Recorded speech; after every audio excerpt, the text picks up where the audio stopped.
ಓಂ ಶಾಂತಿ. ಆತ್ಮೀಯ ಸಜ್ಜನರೇ, ಜ್ಞಾನಾಂಜಲಿ ಕಾರ್ಯಕ್ರಮಕ್ಕೆ ತಮ್ಮೆಲ್ಲರನ್ನು ತುಂಬು ಹೃದಯದಿಂದ ಸ್ವಾಗತಿಸ್ತಾ ಇದ್ದೇನೆ. ಇವತ್ತಿನ ವಿಷಯ ಆತ್ಮಹತ್ಯೆ ಅಥವಾ ಸೂಯಿಸೈಡ್ ಮಾಡ್ಕೊಳ್ತಕ್ಕಂಥದ್ದು. ಅದು ಆತ್ಮಹತ್ಯೆ ಅನ್ನೋದಕ್ಕಿಂತನೂ ಕೂಡ ಜೀವಘಾತ ಅಂತ ಹೇಳ್ತೀವಿ. ಅದು ಪರಿಹಾರ ಅಲ್ಲ, ಅದಿನ್ನೂ ಸಮಸ್ಯೆ ಆಗುತ್ತೆ. ಯಾತಕ್ಕೆ ಮನುಷ್ಯ ಆ ತರಹ ಜೀವಘಾತ ಮಾಡ್ಕೊಳ್ತಾನೆ ಅಂದರೆ, ಒಂದು, ಇವತ್ತಿನ ಮನುಷ್ಯನಿಗೆ ವಿಶೇಷವಾಗಿ ಅಂದರೆ ದುಂದು ವೆಚ್ಚ ಮಾಡ್ತಕ್ಕಂಥ ಒಂದು ಅಭ್ಯಾಸ ಇರ್ತದೆ. ಅದಕ್ಕಾಗಿ ಹಣ ಸಾಲ ತಗೊಳ್ತಾನೆ. ಕೆಲವು ಸಮಯ ಅವಶ್ಯಕತೆ ಇರ್ತದೆ, ಹಣ ಸಾಲ ತಗೊಳ್ತಾನೆ. ಬ್ಯಾಂಕಿಂದ ತಗೋಬೋದು, ಸಾಲಗಾರರಿಂದ ತಗೋಬೋದು, ಅಥವಾ ಬೇರೆ ಇದರಿಂದ ತಗೊಳ್ತಾನೆ. ದುಂದು ವೆಚ್ಚನೂ ಮಾಡ್ತಾನೆ, ಎಲ್ಲ ಮಾಡ್ತಾನೆ. ಕೊನೆಗೆ ತೀರ್ಸೋಕ್ಕಾಗಲ್ಲ ಅಂದಾಗ ಅವನು ಬೇಕಷ್ಟು ಯೋಚನೆ ಮಾಡ್ತಿರ್ತಾನೆ. ಅವನು ಯೋಚನೆ ಮಾಡಿದಾಗ ಅವನು ಸಮಸ್ಯೆ ಸೃಷ್ಟಿಯಾಗುತ್ತೆ. ಇದು ಒಂದು ಕಾರಣ. ಇನ್ನೊಂದು ಕಾರಣ, ಕೆಲವು ವಿದ್ಯಾವಂತರು, ಅಧಿಕಾರಿಗಳಿರ್ತಾರೆ, ಎಲ್ಲ ಅನುಕೂಲತೆ ಇರ್ತದೆ, ಆದರೆ ಅವರಿಗೆ ಟೆನ್ಷನ್ ಜಾಸ್ತಿ ಆಗುತ್ತೆ, ತಡ್ಕೊಳಕ್ಕಾಗಲ್ಲ, ಅವ್ರು ಸೂಯಿಸೈಡ್ ಮಾಡ್ಕೊಳ್ತಾರೆ. ಇನ್ನು ಕೆಲವರು ಯುವಕರು, ಅದರಲ್ಲೂ ಪೀಳಿಗೆಯಲ್ಲಿ ಇದೊಂದು ಜಾಸ್ತಿ ಆಗ್ತಾಯಿದೆ. ಅವ್ರ ವ್ಯವಹಾರದಲ್ಲಿ ಬದುಕೋಕ್ಕಾಗಿ ಕಷ್ಟ ಆಗ್ತಾಯಿದೆ, ಅವರು ಮುಂದುವರಿಯೋದು ಕಷ್ಟ ಆಗ್ತಾಯಿದೆ. ಅಂಥವರು ಕೂಡ ಸೂಯಿಸೈಡ್ ಮಾಡ್ಕೊಳ್ಳಿಕ್ಕೆ ಪ್ರಯತ್ನ ಮಾಡ್ತಾರೆ. ಇದಕ್ಕಿಂತ ಮುಖ್ಯವಾಗಿ ಮನುಷ್ಯನ ಅಜ್ಞಾನ ಕಾಡ್ತಾಯಿದೆ, ತಿಳುವಳಿಕೆ ಇಲ್ಲ.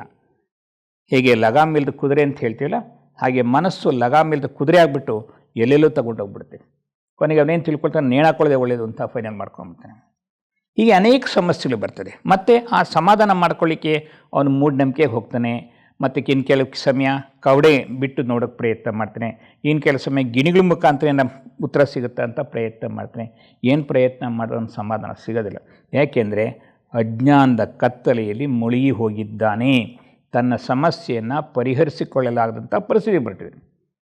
ಆ ಕೊನೆಗೆ ಯೋಚನೆ ಮಾಡ್ತೀರಿ, ನನಗೆ ಸಾಲ ತೀರ್ಸೋಕ್ಕಾಗ್ತಾಯಿಲ್ಲ, ಕಾಯಿಲೆಗಳು ಜಾಸ್ತಿ ಆಗ್ತಾಯಿದೆ, ಸಮಸ್ಯೆಗಳು ಜಾಸ್ತಿ ಆಗ್ತಾಯಿದೆ, ತಾಪತ್ರೆಗಳು ಜಾಸ್ತಿ ಆಗ್ತಾಯಿದೆ.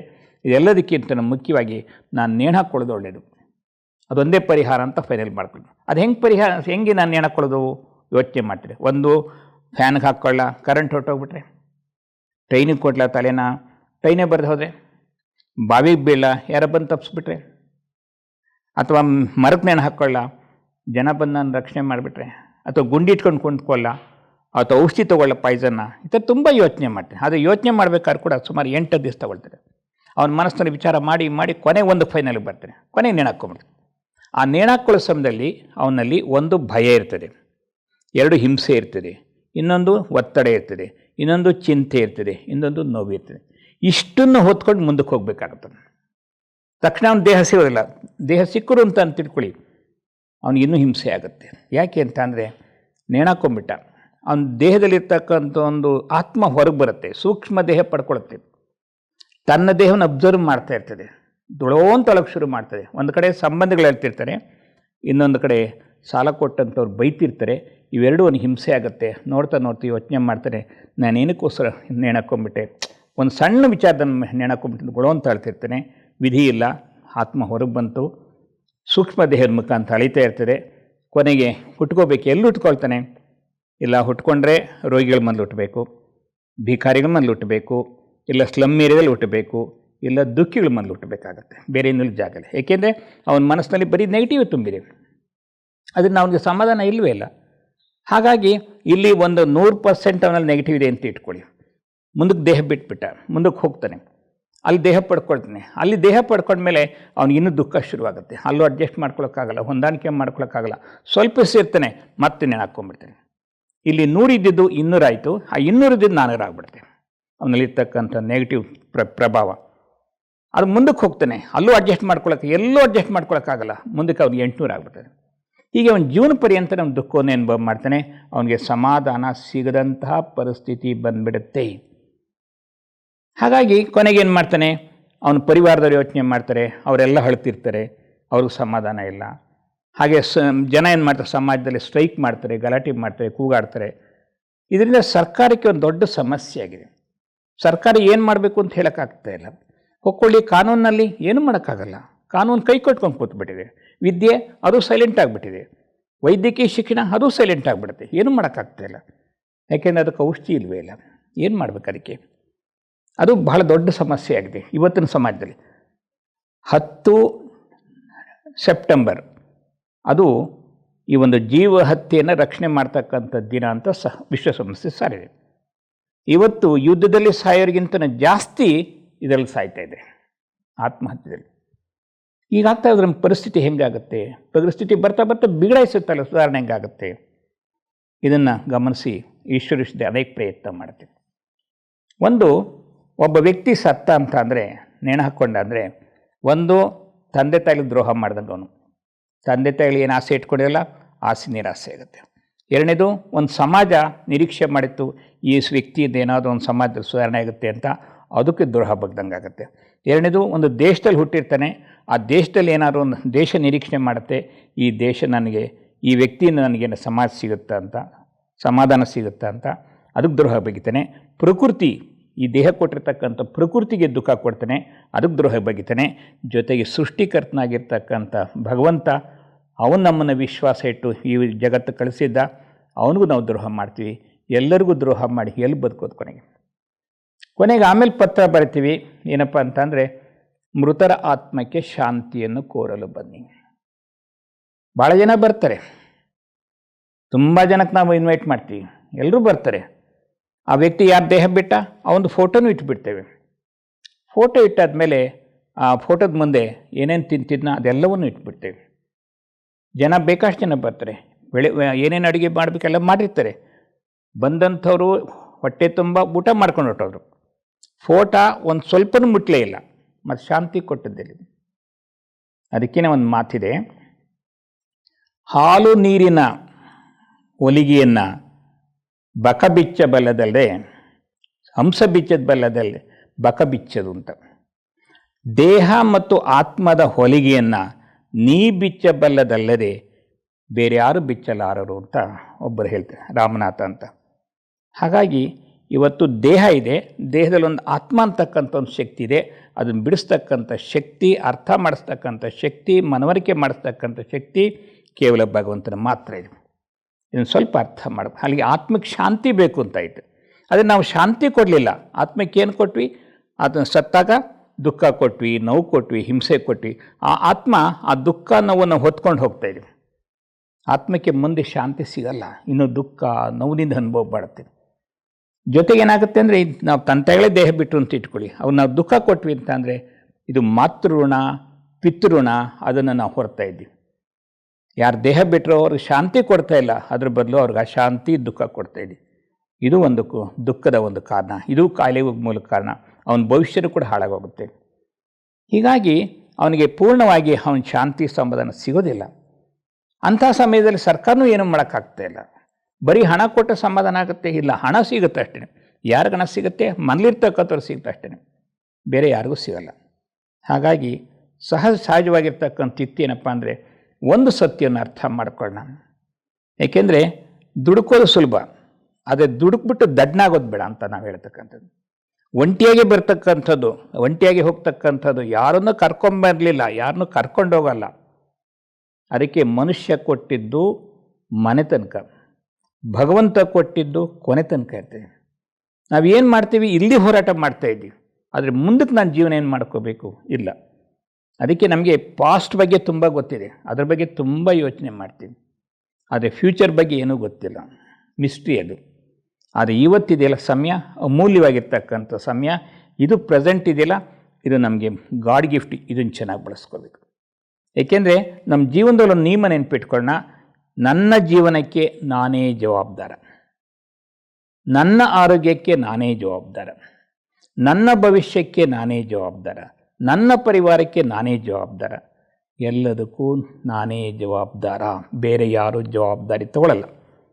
ಒಬ್ಬ ವ್ಯಕ್ತಿ ಆಸ್ಪತ್ರೆಗೆ ಹೋಗಿ ಮಲ್ಕೊಂಡ, ಆರೋಗ್ಯ ಕೆಟ್ಟಗಿದೆ ಅಂತ, ಅವನೇನು ಎರಳಬೇಕೇ ಹೊರತು ಅವನಿಗೆ ಊಟ ತಿಂಡಿ ಎಲ್ಲ ತಂದು ಕೊಡ್ಬೋದು, ಔಷಧಿ ತಂದು ಕೊಡ್ಬೋದು, ಮಾತ್ರೆ ತಂದು ಕೊಡ್ಬೋದು. ನೋವು ಯಾರು ತಗೊಳ್ತಾರೆ? ಯಾರೂ ತಗೊಳ್ಳಲ್ಲ. ನಿಮ್ಮೆಲ್ಲರ ನೋವು ತಗೊಳ್ಳೋಕೆ ಒಬ್ಬ ಭಗವಂತ ಇದ್ದೀನಿ.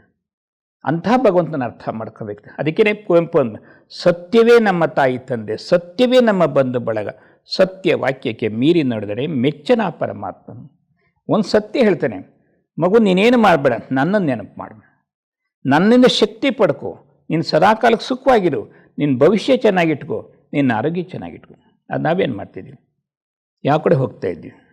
ಸತ್ಯವನ್ನು ಮರ್ತೇ ಬಿಟ್ವಿ. ಒಂದು ನಾನು ಯಾರು ಅಂತಕ್ಕಂಥ ನನ್ನ ಆತ್ಮ ಅಂತಕ್ಕಂಥ ಸತ್ಯ ಮೊದಲೇ ಮರ್ತ್ಬಿಟ್ವಿ. ಎರಡನೇದು ಪರಮಾತ್ಮ ಯಾರು ಆ ಸತ್ಯವನ್ನು ಮರ್ತಿದ್ದೀವಿ. ಪರಮಾತ್ಮಗೆ ಬೇಕಾಷ್ಟು ಕಲ್ಪನೆಗೆ ಮಾಡ್ಕೊಂಡಿದ್ದೀವಿ, ಸತ್ಯ ಒಂದು ಗೊತ್ತಿಲ್ಲ. ಸತ್ಯ ಹೇಳ್ತಕ್ಕಂಥವ್ರು ಯಾರಿಲ್ಲ. ಅದಕ್ಕೋಸ್ಕರ ಭಗವದ್ಗೀತೆ ಹೇಳುತ್ತೆ, ನನ್ನ ಪರಿಚಯವನ್ನು ನಾನೇ ಬಂದು ಕೊಡಬೇಕು, ಬೇರೆ ಯಾರು ಕೊಡಲಿಕ್ಕೆ ಸಾಧ್ಯ ಇಲ್ಲ. ಯಾವುದೇ ಸಾಧು ಸಂತ ಮಹಾತ್ಮರು ಕೊಡೋಕ್ಕಾಗಲ್ಲ. ಅದು ಸತ್ಯ ನಡೀತಾ ಇದೆ. ಈಶ್ವರೇಶ್ವರಿ ಇರ್ತಕ್ಕಂಥ ಇದೇನಪ್ಪ ಅಂದರೆ ಸಮಸ್ಯೆನ ಬೆಳೆಸ್ತಕ್ಕಂಥದ್ದಲ್ಲ, ಸಮಸ್ಯೆಗೆ ಸಮಾಧಾನ ಬೇಕು. ಚಿಕ್ಕ ಮಕ್ಕಳಿಂದ ಮುದುಕರ ತನಕ ಏನೇನು ಸಮಸ್ಯೆ ಇದೆ ಎಲ್ಲ ಸಮಸ್ಯೆಗೂ ಸಮಾಧಾನವನ್ನು ಈಶ್ವರ ವಿಷಯದಲ್ಲಿ ಕೊಡ್ತೇವೆ. ಅದಕ್ಕೆ ಸರಳವಾಗಿರ್ತಕ್ಕಂಥ ಏನಪ್ಪ ಅಂದರೆ ನಾನು ಯಾರು ಅಂತ ತಿಳ್ಕೊಂಡಾಗ, ನನ್ನಲ್ಲೇನು ಮನಸ್ಸಿದೆ ಅಂತ ತಿಳ್ಕೊಂಡಾಗ, ನನ್ನ ಮನಸ್ಸನ್ನು ನಾನು ಅರ್ಥ ಮಾಡಿಕೊಂಡಿದ್ದಾದರೆ ನನ್ನ ಜೀವನವನ್ನು ನಾನು ಅರ್ಥ ಮಾಡಿಕೊಳ್ಳಬಲ್ಲೆ. ನನ್ನ ಆರೋಗ್ಯವನ್ನು ನಾನು ಚೆನ್ನಾಗಿಟ್ಕೊಂಡ್ರೆ ನಾನು ಪರಿವಾರದ ಆರೋಗ್ಯವನ್ನು ಚೆನ್ನಾಗಿಟ್ಕೊಳ್ಳಿಕ್ಕೆ ಸಾಧ್ಯ ಆಗುತ್ತೆ. ಇವತ್ತು ನಾವೇನು ಮಾಡ್ತಿದ್ದೀವಿ, ಎತ್ತಿಗೆ ಜ್ವರ ಬಂದರೆ ಎಮ್ಮೆಗೆ ಬರೆ ಹಾಕೋದು ಅಂತ ಒಂದು ಗಾದಿ ಇದೆ. ಕಾಯಿಲೆ ಬಂದರೆ ಎತ್ತಿಗೆ ಔಷಧಿ ಎತ್ತಿಗೆ ಹಾಕ್ಬೇಕು, ಔಷಧಿ ಅದು ಎಮ್ಮೆಗೆ ಹಾಕಿದ್ರೆ. ಹಾಗೆಯೇ ಇವತ್ತು ಕಾಯಿಲೆ ಇರ್ತಕ್ಕಂಥದ್ದು ಮನಸ್ಸಿನಲ್ಲಿ, ಆತ್ಮದಲ್ಲಿ. ನಾವು ಅದನ್ನ ಬಿಟ್ಬಿಟ್ವಿ, ದೇಹಕ್ಕೆ ಬೇಕಾಷ್ಟು ಪ್ರಯತ್ನ ಮಾಡ್ತೀವಿ. ಎಷ್ಟು ಔಷಧಿ ಕೊಡ್ತೀವಿ, ಎಷ್ಟು ಮಾತ್ರೆ ಕೊಡ್ತೀವಿ, ಎಷ್ಟು ವ್ಯಾಯಾಮ ಮಾಡ್ತೀವಿ, ಎಷ್ಟು ಮಾಡ್ತೀವಿ, ಆದರೆ ಯಾಕೆ ಮಾಡೋಕ್ಕಾಗ್ತಾಯಿಲ್ಲ? ಕಾರಣ ಡ್ರೈವರೇ ಬೇರೆ, ಕಾರೇ ಬೇರೆ, ರಥನೇ ಬೇರೆ, ಸಾರಥಿ ಬೇರೆ, ಮನೆಯೇ ಬೇರೆ, ಮಾಲೀಕ ಬೇರೆ, ಮಂದಿರ ಬೇರೆ, ಮೂರ್ತಿ ಬೇರೆ. ನಾವು ಮೂರ್ತಿಯನ್ನು ಕೈ ಬಿಟ್ಬಿಟ್ವಿ, ಮಾಲೀಕನ ಕೈ ಬಿಟ್ಬಿಟ್ವಿ, ಚಾಲಕನ ಕೈ ಬಿಟ್ಬಿಟ್ವಿ. ಕೇವಲ ಮನೆಯನ್ನು ಅಥವಾ ರಥವನ್ನು ಅಥವಾ ಕಾರನ್ನು ರಿಪೇರಿ ಮಾಡ್ತಾ ಕೂತಿದ್ದೀವಿ. ಇದು ಸಹ ಸರಿ ಹೋಗೋದಿಲ್ಲ. ಇದು ಎರಡು ಬ್ಯಾಲೆನ್ಸ್ ಇರಬೇಕು. ಸಮರಸವೇ ಜೀವನ, ವಿರಸವೇ ಮರಣ. ಎಲ್ಲಿ ತನಕ ದೇಹ ಮತ್ತು ಆತ್ಮ ಎರಡರ ಸಾಮರಸ್ಯ ಬೇಕಾಗ್ತದೆ. ನಾನು ಯಾರು ಅಂತಕ್ಕಂಥ ಸತ್ಯತೆ ಬೇಕು, ಈ ದೇಹ ಯಾವುದು ಒಂದು ಸತ್ಯ, ಎರಡನ್ನೂ ಅರ್ಥ ಮಾಡಿಕೊಂಡ್ರೆ ಮಾತ್ರ ಜೀವನದಲ್ಲಿ ಪರಿಹಾರ ಮಾಡ್ಕೊಳ್ಳೋಕ್ಕೆ ಸಾಧ್ಯ ಆಗುತ್ತೆ. ಸಮಾಜಕ್ಕೆ ಸಮಾಧಾನ ಸಿಗುತ್ತೆ, ಪರಿವಾರಕ್ಕೆ ಸಮಾಧಾನ ಸಿಗುತ್ತೆ, ದೇಶಕ್ಕೆ ಸಮಾಧಾನ ಸಿಗುತ್ತೆ, ಈ ಜಗತ್ತಿನಲ್ಲಿ ನಾವು ಹುಟ್ಟಿದ್ದಕ್ಕೂ ಲಾಭ ಆಗುತ್ತೆ. ಏಕೆ ಮನುಷ್ಯನ ಹುಟ್ಟು ಸಾವು ಸಾಧಾರಣ ಅಲ್ಲ. ಅಥವಾ ಮನುಷ್ಯನು ಹುಟ್ಟಿದ್ದಾನೆ ಅಂತಂದರೆ ಸಮಾಧಾನ ಅದ್ಭುತವಾಗಿರ್ತಕ್ಕಂಥ ಕಾರ್ಯ ಮಾಡಲಿಕ್ಕೆ ಸಾಧ್ಯತೆ ಇದೆ. ನಾವು ಮರಿತಾ ಇದ್ದೀವಿ, ನಮ್ಮನ್ನು ನಾವು ಮರಿತಾ ಇದ್ದೀವಿ, ಸತ್ಯವನ್ನು ಮರಿತಾ ಇದ್ದೀವಿ. ಸತ್ಯಕ್ಕೆ ಮಾತ್ರ ಜಯ ಇದೆ ಹೊರತು. ಮತ್ತು ಎರಡನೇದು ಧರ್ಮಕ್ಕೆ ರಕ್ಷಣೆ ಮಾಡುತ್ತೆ. ಧರ್ಮೋ ರಕ್ಷತೆ ರಕ್ಷಿತ. ಧರ್ಮ ಅಂದರೆ ಯಾವುದು? ನಮ್ಮಲ್ಲಿರ್ತಕ್ಕಂಥ ಒಳ್ಳೆಯ ಭಾವನೆಗಳು, ಜ್ಞಾನ, ಶಾಂತಿ, ಪ್ರೀತಿ, ಪವಿತ್ರತೆ, ಸುಖ, ಶಕ್ತಿ, ಆನಂದ, ದಯೆ, ಕರುಣೆ, ಸಹನೆ, ಇಂಥದ್ದು ಬೇಕಾದಷ್ಟು ಧರ್ಮಗಳಿವೆ. ಅವನ್ನು ನಾವು ಚೆನ್ನಾಗಿಟ್ಕೊಂಡ್ರೆ ಅವು ನಮ್ಮನ್ನು ರಕ್ಷಣೆ ಮಾಡುತ್ತೆ. ಎಲ್ಲಿ ತನಕ ಧರ್ಮದ ಬಗ್ಗೆ ನಮಗೆ ಸರಿಯಾಗಿರ್ತಕ್ಕಂಥ ಮಾಹಿತಿ ಇಲ್ಲ, ಹಿಂದೂ, ಕ್ರಿಶ್ಚಿಯನ್, ಮುಸ್ಲಿಮ್ ಅಲ್ಲ, ಅದು ನಾವು ಮಾಡ್ಕೊಂಡಿರ್ತಕ್ಕಂಥ ಮತಗಳಷ್ಟೇ, ಅದೊಂದು ದಾರಿ ಅಷ್ಟೇ. ವಾಸ್ತವಿಕವಾಗಿ ಶಾಂತಿ, ಸಂತೋಷ ಏನು ಹೇಳಿದಲ್ಲ ಎಲ್ಲರಿಗೂ ಬೇಕು. ಭೂಮಿಗೆ ಯಾವುದೇ ಭೇದ ಭಾವ ಇಲ್ಲ, ಹಿಂದೂ, ಕ್ರಿಶ್ಚಿಯನ್, ಮುಸ್ಲಿಮ್. ನೀರಿಗಿಲ್ಲ, ಗಾಳಿಗಿಲ್ಲ, ಆಕಾಶಕ್ಕಿಲ್ಲ, ಸೂರ್ಯನಿಗಿಲ್ಲ, ಮತ್ತು ಮನುಷ್ಯನಿಗೆ ಎಲ್ಲಿ ಬಂತು? ಮನುಷ್ಯ ತಾನಾಗೇ ಮಾಡ್ಕೊಂಡಿರ್ತಕ್ಕಂಥ ಒಂದು ಕಲ್ಪನೆಗಳಷ್ಟೇ. ಇದು ಸಂಕುಚಿತ ಭಾವನೆ, ಕಲ್ಪನೆಗಳು. ಈ ಭಾವನೆಗಳಿಂದ ಸಮಾಜ ಉನ್ನತಿ ಆಗಲ್ಲ, ಸಮಾಜ ಪತನ ಆಗುತ್ತೆ, ಸಮಾಜ ಅನ್ನಷ್ಟು ಸಮಸ್ಯೆಯನ್ನು ಸೃಷ್ಟಿ ಮಾಡ್ಕೊಂಡು ಹೋಗುತ್ತೆ. ಸರಳವಾಗಿರ್ತಕ್ಕಂಥ ಯುಕ್ತಿ ಏನಪ್ಪ ಅಂತಂದರೆ ನಮ್ಮನ್ನು ನಾವು ಅರ್ಥ ಮಾಡ್ಕೊಳ್ಬೇಕು, ಭಗವಂತನ ಅರ್ಥ ಮಾಡ್ಕೋಬೇಕು. ಜಗತ್ತಿನಲ್ಲಿ ಎಲ್ಲರಿಗಿಂತ ದೊಡ್ಡವನು ಭಗವಂತ, ಅವನು ಸಾಧಾರಣ ಅಂತ ಮಾಡ್ಕೊಂಡಿದ್ದೀವಿ. ಎಲ್ಲಿ ತನಕ ಭಗವಂತನ ವಿಶೇಷತೆಯನ್ನು ನಾವು ಅರ್ಥ ಮಾಡ್ಕೊಳ್ಳಲ್ಲ, ನಮ್ಮನ್ನು ನಾವು ಸುಧಾರಣೆ ಮಾಡ್ಕೊಳ್ಳೋಕ್ಕಾಗಲ್ಲ, ಅಲ್ಲಿ ತನಕ ಜಗತ್ತಿನಲ್ಲಿ ಸರ್ಕಾರ ಆಗಲಿ, ಸಮಾಜ ಆಗಲಿ, ಯಾವುದೂ ನಮ್ಮನ್ನು ಸುಧಾರಣೆ ಮಾಡೋಕ್ಕಾಗಲ್ಲ. ಅದಕ್ಕೋಸ್ಕರ ಒಂದು ಸದಾಕಾಲಕ್ಕೆ ನೆನಪಿಟ್ಕೊಂಡಿರಿ, ಯಾವುದೇ ಮನುಷ್ಯನ ಸುಧಾರಣೆ ಆಗಬೇಕು ಅಂದರೆ ಹಣದಿಂದ ಸುಧಾರಣೆ ಆಗಲ್ಲ, ವಿದ್ಯೆಯಿಂದ ಸುಧಾರಣೆ ಆಗಲ್ಲ, ಅಥವಾ ಇನ್ಯಾವುದರಿಂದ ಸುಧಾರಣೆ ಆಗಲ್ಲ. ಸುಧಾರಣೆ ಆಗ್ತಕ್ಕಂಥದ್ದು ಭಗವಂತನ ಶಕ್ತಿಯಿಂದ.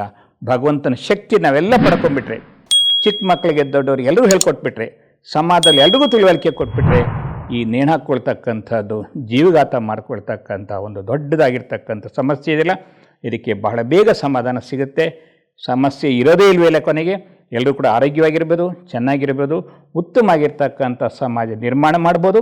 ಅಂತಹ ಒಂದು ಕಾರ್ಯದಲ್ಲಿ ತಾವೆಲ್ಲರೂ ಸಹಕಾರ ಕೊಡ್ತೀರಾ ಅಂತ ಆಶಿಸ್ತಾ ನನಗೆ ಕೊಟ್ಟಂಥ ಈ 2 ವಿಚಾರಗಳನ್ನು ತಮ್ಮ ಮುಂದಿಟ್ಟಿದ್ದೇನೆ. ತಮ್ಮೆಲ್ಲರಿಗೂ ಧನ್ಯವಾದಗಳು. ಓಂ ಶಾಂತಿ.